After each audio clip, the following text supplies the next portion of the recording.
Bonjour, chers tous, chers toutes. C'est un grand plaisir pour moi, M. Pauget, de vous accueillir en tant qu'invité d'honneur. Et je dis bien invité d'honneur parce que, bon, déjà, j'ai eu le temps cet après-midi de lire votre livre.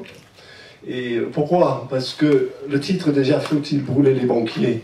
Bon, je tiens à vous rassurer, humainement, non, absolument pas. Je vous ai trouvé extrêmement sympathique, compétent et très pédagogique. Donc, il ne faut absolument pas brûler les banquiers pour l'instant.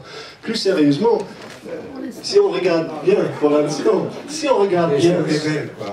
Exactement. Si on suit bien le débat, tant les banquiers que les écoles de commerce ont été l'objet de beaucoup de critiques et de beaucoup d'attaques depuis un certain temps. Les banquiers, pour les raisons qui va évoquer M. Pauget, et les écoles, parce que, soi-disant, les écoles ont produit des monstres. Des monstres qui se désintéressent totalement des aspects humains, des activités économiques. Évidemment, ce sont des clichés qu'il faut combattre. C'est aussi pour moi un plaisir de vous accueillir parce que avec votre établissement, l'école a travaillé depuis plusieurs années et dernièrement, cette convention, ce partenariat a été élargi. Donc voilà deux raisons principales. Première raison, parce que c'est toujours un plaisir d'accueillir quelqu'un qui va nous apprendre des choses, donc ça nous aide dans la gestion de nos métiers.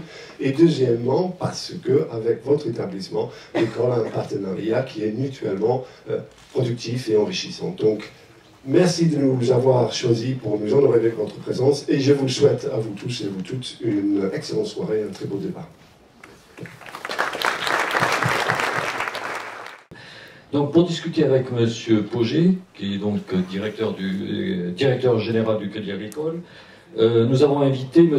Marcillot, Serge Marcillot, l'entreprise que vous dirigez, qui s'est progressivement développée, puisqu'au départ ça s'appelait EPSECO, et ça s'est progressivement développé pour devenir aujourd'hui Thalys. C'est un centre de formation pour les entreprises et qui est présent dans les 5 départements d'Aquitaine, si je ne m'abuse. Voilà.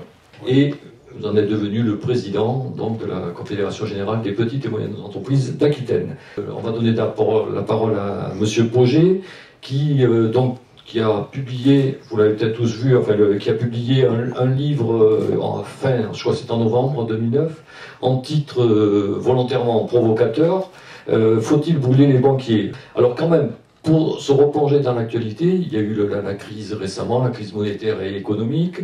L'autre jour, les CCI d'Aquitaine ont publié une note de conjoncture auprès de 1400 chefs d'entreprise, montrant donc que 16% d'entre eux disent avoir eu des difficultés avec leurs banquiers, et ce taux monte même à 21% dans les entreprises du BTP et du commerce. Ensuite, récemment, au niveau national, cette fois-ci, les banques, il a été fait état du fait que les banques n'ont pas tenu en 2009 leurs engagements vis-à-vis des PME françaises, au niveau national.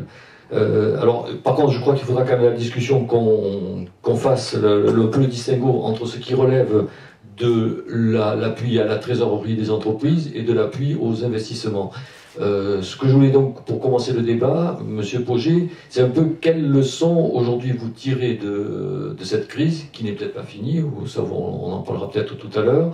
Quelles leçons vous tirez de cette crise, et notamment donc des politiques des banques en faveur des PME?